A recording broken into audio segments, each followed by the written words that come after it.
I'm 64 years old, and I've learned that silence can be more powerful than shouting. That's what I kept telling myself when I stood in the doorway of my guest house and saw what my niece had done. I didn't raise my voice. I didn't need to. The October rain was coming down hard that afternoon in Vancouver, the kind that makes your bones ache if you're my age. I'd just gotten back from a 3-week consulting job in Calgary, one last contract before I fully retired. The taxi dropped me off at the curb, and I stood there for a moment, looking at my property. Something was off. The guest house, the small cottage at the back of my lot, the one Anne and I had built together 20 years ago. It was painted, not the soft gray we'd chosen. The color, Anne said, reminded her of morning fog. No, this was a deep blue, almost navy. And there were new patio chairs on the deck, modern metal things that looked nothing like the wooden Adirondack chairs Anne and I used to sit in during summer evenings. My chest tightened, but I made myself breathe slowly. There had to be an explanation. Let me back up. I should explain how we got here. My brother Daniel died 6 years ago. Cancer. He'd been living in Edmonton with his daughter Rebecca, my niece. She was 38 then, working in marketing or social media, one of those jobs I've never quite understood. Daniel and I weren't close. Not after our mother's estate created some bad blood between us, but he was still my brother. When he died, I flew out for the funeral. Rebecca was devastated. She'd been living with him, helping him through the treatments. After the funeral, we stayed in touch. Holiday cards, the occasional phone call. She seemed to be doing all right. She had a boyfriend, Michael, and they were living together in Edmonton. I didn't think much about it until she called me in August. Uncle Thomas? Her voice was shaky. I hate to ask, but Michael and I, we're having some troubles. Financial troubles. We might lose our apartment. I hesitated. The last time I'd helped family with money, it hadn't ended well. But this was Daniel's daughter. My only niece. What kind of help do you need? We were thinking. You have that guest house, right? The one Aunt Anne built? We could stay there, just for a month or two, until we get back on our feet. We'd help around the property. Whatever you need. I looked out my window at the cottage. It had been empty since Anne died 3 years ago. I couldn't bring myself to rent it out. It felt like giving away a piece of her. A month or two, I said finally. But I need you to respect the space. Anne's quilts are in there, some of her art supplies. They stay untouched. Of course, Uncle Thomas. Of course. We'll be so respectful, I promise. They arrived on a Tuesday in early September. Rebecca looked tired, older than her years. Michael was tall, quiet, with the kind of handshake that feels like he's trying to prove something. They had 2 suitcases and a cardboard box of belongings. Thank you so much, Rebecca said, hugging me. This means everything. We won't be here long, I promise, just until Michael's job comes through. What job is that? Construction management, Michael said. Got a few leads. Should hear back in a week or 2. I showed them around the cottage. 600 square feet, 1 bedroom, a small kitchen, a living area with Anne's old couch. Her quilts were folded in the closet, her watercolors still on the walls. Rebecca ran her fingers along one of the frames. Aunt Anne was so talented, she said softly. She was. You must get lonely, Uncle Thomas. In that big house all by yourself. I manage. The first week was fine. They were quiet, kept to themselves. I'd see them occasionally, Michael heading out in the morning, Rebecca working on her laptop at the cottage window. They waved when they saw me. Friendly but distant. The second week, small things started to change. I noticed Rebecca in my main house one afternoon. I'd given her a key, told her she could use the laundry in the basement, but she was in my kitchen, reorganizing my pantry. Oh, hi, Uncle Thomas. I hope you don't mind. I was looking for the laundry soap and I noticed your pantry was a bit cluttered. Thought I'd help organize. My pantry wasn't cluttered. Anne had organized it 15 years ago, and I'd kept it exactly the same. Soup cans on the left, pasta on the right, spices alphabetically arranged. I appreciate the thought, I said carefully, but I have a system. Oh, this is better though. See? Everything by category. So much easier to find things. She smiled at me like she'd done me a favor. That night, I reorganized it back. It took me 2 hours. My knees ached from crouching, but it needed to be Anne's way. The third week, I saw Michael measuring something in my backyard. He had a tape measure out, a notepad. "What are you working on?" He jumped slightly. "Oh, hey Thomas. Just, thinking about the garden beds. Thought maybe we could build some new ones. Really maximize the space. And design those garden beds." "Right, yeah, but they're pretty old. Some new cedar raised beds would look great, and they'd be more productive." "I'm not looking for more productive. I'm looking for what Anne created." He put his hands up. "No problem, man. Just trying to help." But I saw the way he looked at my property, like he was already planning what he'd do with it. Then I got the call about Calgary. A former colleague needed help with a project, 3 weeks of consulting work. Good money, and I'd been getting restless around the house anyway. "Rebecca," I said, "I'm going to be gone for most of October." 3 weeks. Think you two can handle things here?" "Of course. Don't worry about anything. We'll take care of the property." "I'm not asking you to take care of it. I'm asking you to leave it alone." She laughed, but it didn't reach her eyes. "You worry too much, Uncle Thomas." I left on a Monday morning. The cottage looked fine. Gray paint, wooden chairs, Anne's garden beds with their late-season asters and sedum. I took a photo on my phone, just in case. Calgary was cold. The work was tedious, but it kept my mind busy. I called the house phone a few times. No one picked up. I tried Rebecca's cell. It went to voicemail. "Hey, just checking in," I said. "Everything all right there?" She texted back hours later.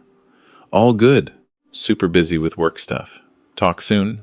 Something in my gut twisted, but I told myself I was being paranoid. They were adults. My niece, Daniel's daughter. I finished the project early, told them I'd be back Wednesday instead of Friday. Didn't bother calling ahead. I just wanted to get home. The taxi pulled up at 4 in the afternoon. The rain was heavy. That thick Vancouver rain that soaks through everything. And that's when I saw it. The cottage was blue. Not just blue. There were new chairs, new planters. The garden beds Anne's careful design had been torn up. In their place were modern concrete rectangles with ornamental grasses. I paid the driver with shaking hands, grabbed my suitcase, walked slowly toward the cottage, rain running down my face. The door was locked. Not just locked, there was a new deadbolt. I didn't have a key for it. I knocked. Hard. Footsteps inside. The door opened 6 inches, chain still on. Rebecca peered out. "Uncle Thomas, you're back early. What have you done?" "What do you mean?" "The paint, the garden, the new lock." She smiled. Not her nervous smile from before. This was different, confident, almost amused. "Oh, that. Well, Michael and we've been talking. This place needed some updates. It was looking pretty dated." "Dated?" "Yeah.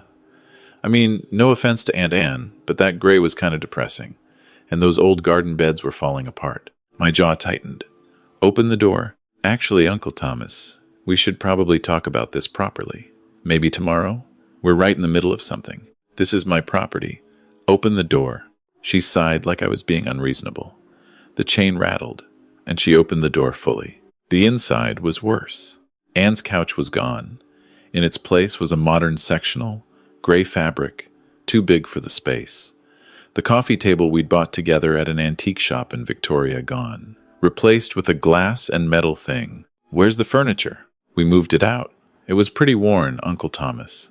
We donated most of it, but don't worry, we kept the receipts for taxes." "You donated my wife's furniture." "Well, technically, it's been years since she passed.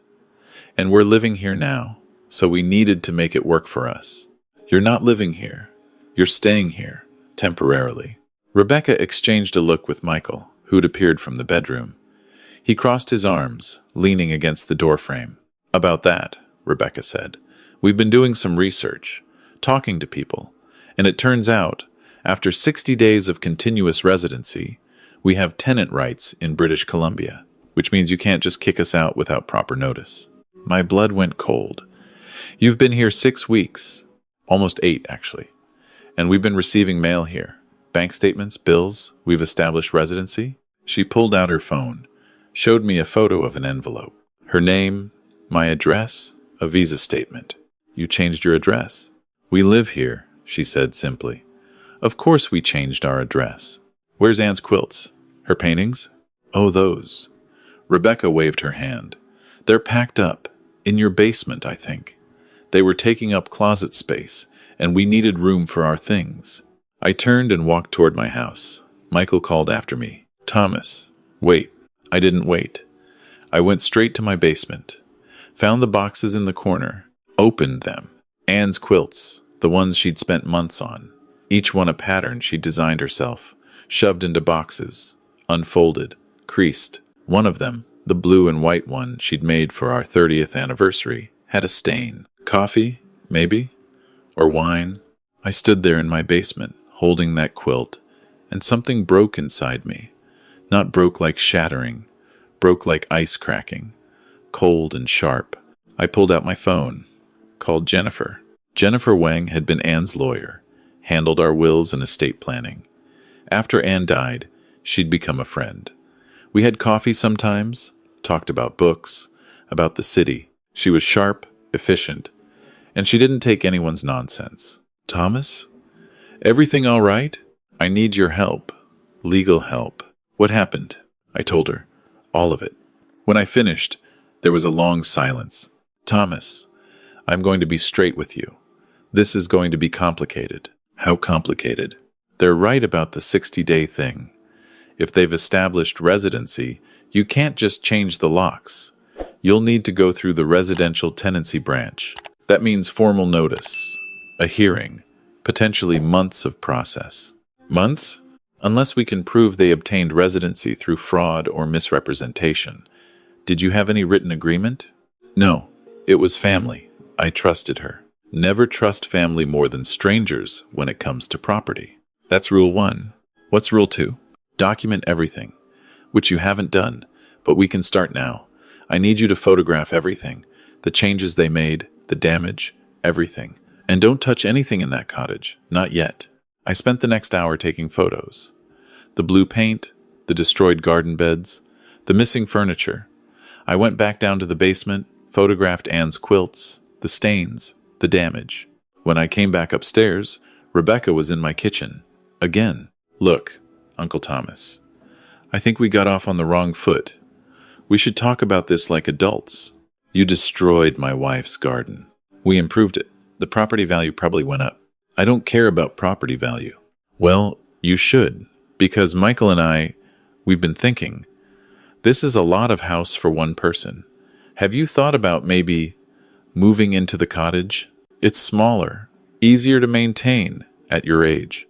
We could take over the main house, help with upkeep, and get out. Excuse me? Get out of my kitchen. Out of my house. She didn't move. You should be grateful, Uncle Thomas. We're family. We're trying to help. Do you know how many elderly people get taken advantage of?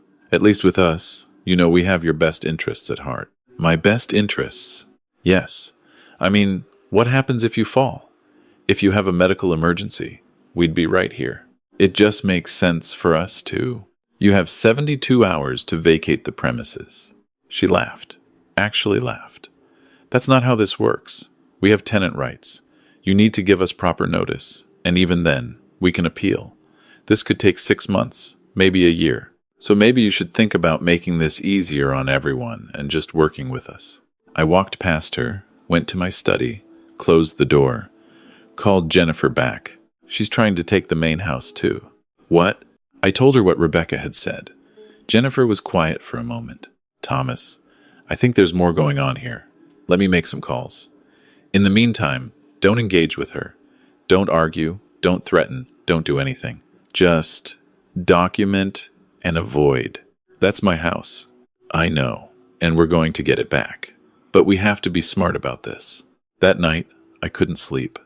I sat in Anne's chair by the window, looking out at the cottage. The lights were on. I could see Rebecca and Michael moving around inside, living in the space Anne and I had built together. Around 2 in the morning, my phone rang. Jennifer. Sorry for the late call. I found something. What? Rebecca filed paperwork with the city of Vancouver 3 weeks ago. An application to subdivide your property. My stomach dropped. To what?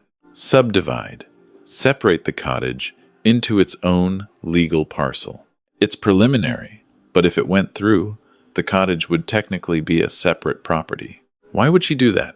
Because once it's subdivided, it's easier to claim ownership, especially if she can prove she's been improving it with her own money. There's case law around this. People who make substantial improvements to property they're living on. If you wait too long, if the subdivision goes through, this gets exponentially harder. What do we do? I'm filing an emergency application with the residential tenancy branch tomorrow morning. But Thomas, I need you to understand this isn't just about tenancy. I think she's trying to claim a stake in your property. We need to figure out her endgame. I hung up and sat there in the dark, thinking about Rebecca's words, about Michael measuring the garden, about that look in her eyes when she suggested I move into the cottage. They didn't want a place to stay. They wanted my home. The next morning, I did what Jennifer said. I avoided them, stayed in my house, kept the doors locked. I heard Rebecca knock around 10. Uncle Thomas, can we please talk? This is getting ridiculous. I didn't answer. Fine, be childish. But you should know, we've talked to a lawyer too, and he says we have a solid case, so you can either work with us, or we can do this the hard way. I waited until she left. Then I called Jennifer again. She's lawyered up. Good. Let her. Discovery goes both ways. I've got someone looking into her background. Former landlords, financial history. If she's done this before, we'll find it. You think she's done this before? Thomas, people don't usually know about 60-day residency laws unless they've used them.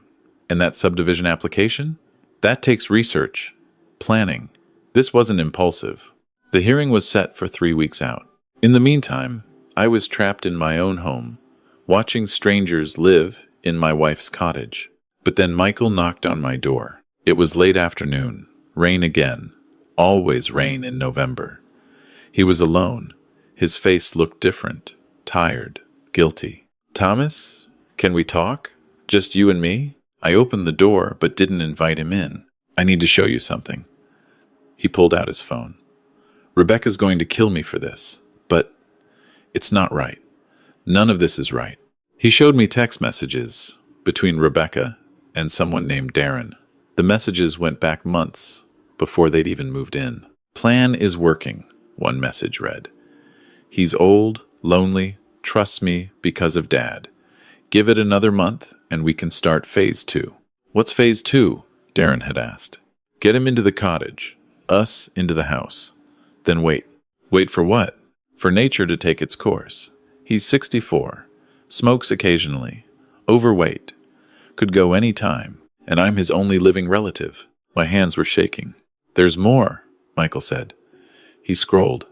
She's been researching how to contest wills, how to claim undue influence if you leave the property to anyone but her. She's got this whole plan mapped out.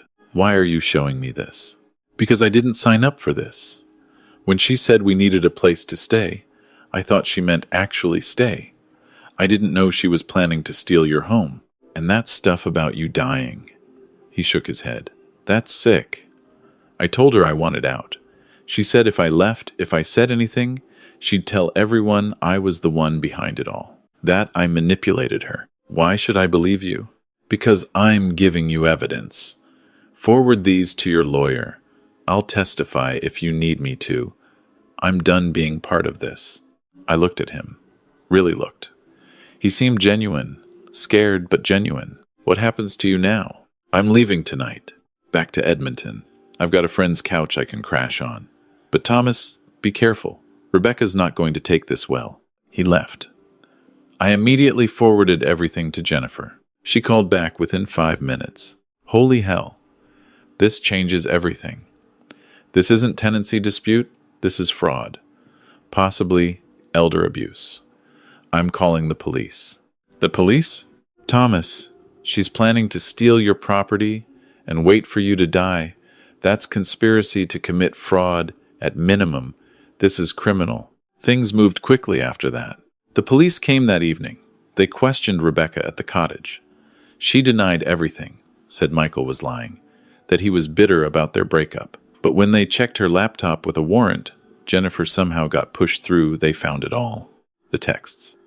Searches for how to claim inheritance from uncle and adverse possession, British Columbia, and getting elderly relative to sign over property. They arrested her right there. Let her out in handcuffs while neighbors watched. The hearing 3 weeks later was almost anticlimactic. Rebecca's lawyer tried to argue she still had tenant rights, that the text messages were taken out of context, but the judge wasn't having it. Miss Carr, you entered this property under false pretenses, with the specific intent to defraud Mr. Harrison of his home. Your residency is not protected under the Residential Tenancy Act, because it was established through criminal means. You have 24 hours to vacate all belongings. Any items left after that period will be disposed of. Rebecca didn't look at me, just stared straight ahead, jaw clenched. Afterward, in the hallway, she finally spoke. You had no right. This house should be mine. My dad and you were brothers. He would have wanted me to have this. Your father and I weren't close. He knew that, and even if we were, this was Anne's house. Her dream. You have no claim to it. I'm family. No, you're someone who shares my blood. Family doesn't wait for you to die so they can take what's yours. She left. Flew back to Edmonton. I heard later she was facing fraud charges there too. Apparently, Michael wasn't the first boyfriend she'd convinced to help her run this scheme. There was a case in Calgary, another in Saskatoon, always the same pattern. Find a vulnerable elderly relative, move in, establish residency, wait. It took me 2 months to restore the cottage. I had it repainted gray, rebuilt Anne's garden beds, though it was too late in the season to plant anything. Her quilts, I had professionally cleaned. Most of the stains came out. The furniture was gone, donated like Rebecca said, but I found some of Anne's pieces at local consignment shops, hunted them down one by one, got most of them back. The cottage doesn't look exactly like it did. Maybe that's okay. Anne used to say nothing stays the same forever, that trying to freeze time just makes you bitter. I think about renting it out sometimes. It's empty again, and it seems wasteful. But every time I walk past and see those gray walls, Anne's garden coming back in spring, I think maybe empty is okay. Maybe some spaces are meant to be held, not filled. Jennifer came by last week, brought coffee and those pastries from the bakery on 4th. How are you doing? Better. Good days and bad days. Have you heard from Rebecca? No. I hope I never do. For what it's worth, you did the right thing. Pressing charges, following through. A lot of people wouldn't have. A lot of people don't have an Anne to protect. She smiled. Anne was lucky to have you. I was the lucky one. We sat there on my porch, drinking coffee, watching the rain. It's always raining in Vancouver. Anne used to say, that's why everything grows so well here. The rain feeds the roots. I've learned some things from this. Hard lessons, the kind that leave scars. First, document everything. I don't care if it's family, friends, or strangers. If someone's living on your property, get it in writing. Terms, timeline, expectations. A handshake and trust aren't enough. Second, know your local laws. I had no idea about the 60-day residency rule. If I had, I would have set hard boundaries from day one. Ignorance doesn't protect you. Third, watch for the small signs. Rebecca reorganizing my pantry. Michael measuring my garden. Those weren't helpful gestures. They were tests, seeing how much they could change without me pushing back. I should have pushed back immediately. Fourth, when someone shows you who they are, believe them. Rebecca showed me. That comment about the house being too big for me. Suggesting I move into the cottage, that wasn't concern. That was strategy. I just didn't want to see it. And fifth, sometimes love means saying no. I helped Rebecca because I loved my brother, because I wanted to honor his memory by taking care of his daughter. But real love doesn't enable bad behavior. Real love sets boundaries, protects both people. I think Daniel would understand that now. I hope he would. The cottage is still empty. Sometimes I go in there, sit on the couch I manage to find again, look at Anne's paintings on the walls. The light comes through the windows differently now, after all the changes, but it's still her space. still holding her memory. Maybe someday I'll rent it out. To a young couple starting out, or an artist needing studio space, or a grad student. Someone who'll appreciate what Anne built, who'll treat it with respect. But not yet. Not until I'm ready. For now, it stands as a reminder. That home isn't just walls and roof. It's memory. It's the people we loved and lost. It's the boundary between what's ours and what others want to take. And some boundaries are worth fighting for. I'm 64 years old. My knees ache when the rain comes in. I drink my coffee too hot and I talk to Anne sometimes, even though she's gone. The house is quiet. The cottage is empty. The garden will grow again in spring. And I'm still here, still standing, still protecting what we built together. That's enough. For now, that's enough.